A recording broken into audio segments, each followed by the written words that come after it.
Ladies, gentlemen, honoured guests, please allow me to welcome you to our session today on behalf of the Resilient Water Accelerator.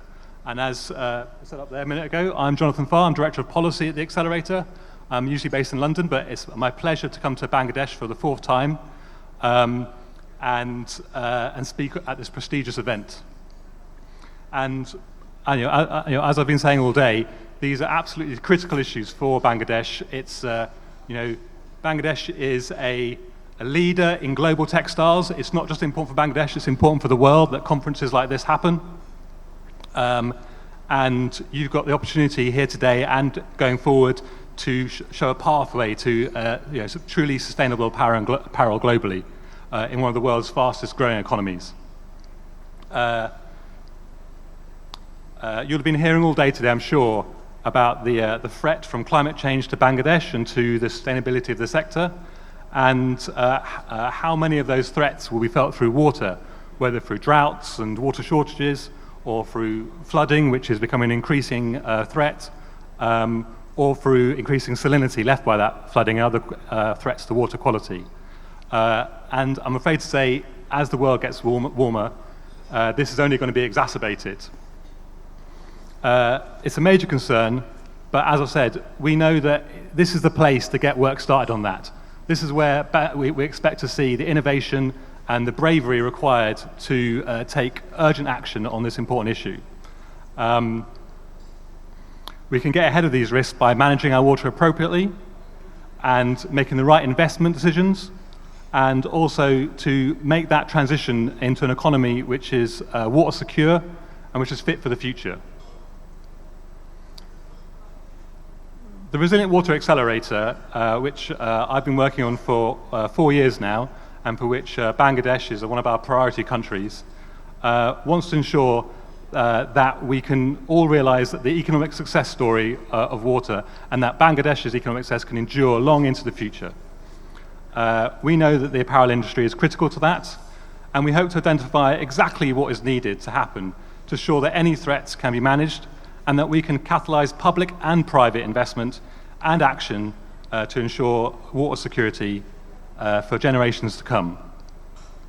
Thanks to our backing from the UK government, we're working to ensure there is the data required to make informed decisions, and that those decisions can lead to sustainable, innovative impacts that will, again, as I've said before, be far-reaching throughout the globe. But of course, saying all those things, saying words like innovation and investment are easy. What we really need to see is those partnerships stretching across the different parts of the apparel sector and into the water sector. And that is, again, why this forum today is so important, because it's bringing people together and it's making those connections. And we've already heard this morning some of the really exciting work that's already happening, which is demonstrating clear alignment between sustainability and capital. Our long-term plan, once this clear investment case is made, is a pathway for resilient investment, lower transaction costs for developing future programs, and triggering the green transition we need to see. Research undertaken last year shows that the garment sector in Bangladesh will increase water use by more than 300% in the next 2 decades. And while that is a sign that there is much needed investment in water getting through, it also shows a huge opportunity to ensure that investment is smart in relation to climate and water. You, all of you here, are on the front line of that effort. And we look forward to supporting that work that you're doing today and will continue to do, and collaborating with you over the coming months and years. And therefore, it's my absolute great pleasure to introduce my colleague Mafruda Rahman, who already brings with her a formidable track record of securing green investment in Bangladesh, and will now lead this panel session. But first of all, let me thank you for your attendance today, and thank you for listening.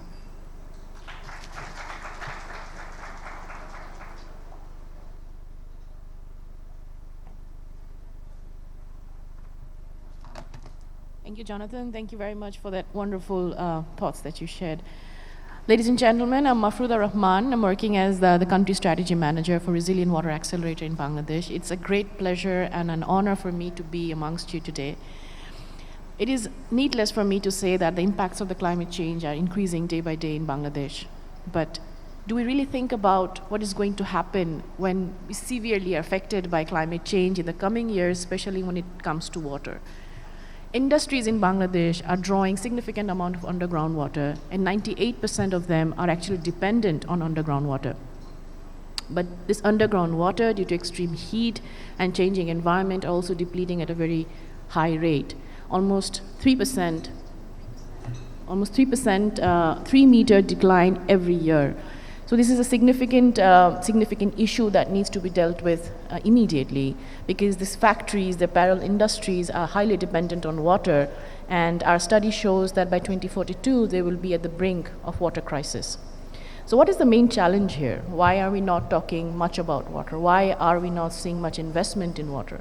The main reason is that there is a significant funding gap in the market.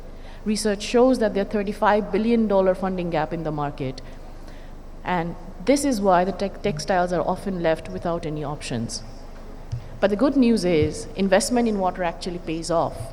Apparel Impact Institute says that investing in water, simple technologies like water metering, steam taps, and replacing your boiler with an efficient one can actually give you almost around 30% return, and also reduce the carbon reduction by 20%. So there is a business case surrounding investment in water. What we need to do is talk more about it, create awareness in the market, and create access to the required amount of financing that this industry needs. So by 2050 and beyond, it's actually, it will be how the factories are using the water will actually determine how competitive they are in the market. And this is mainly because of some of the converging challenges that's coming up. So we all know that there are new laws that's coming up, which is creating severe challenges, I would say a higher compliance issue at the suppliers' end to follow, and which also requires higher amount of investment. There's also a pressure from the investor side. So these are the investors who are investing in brands, and they are talking more day by day and pushing the brands to focus on nature and to help the environment, protect the environment. So there will be a pressure coming from the investor sides as well. And they're of course increasing awareness among the consumers as they start talking about how this fashion industry is going to impact the nature. So all these pressures converging towards the suppliers will create a new environment where they will be requiring finance to shift to a better water management process. Thank you all. Thank you very much.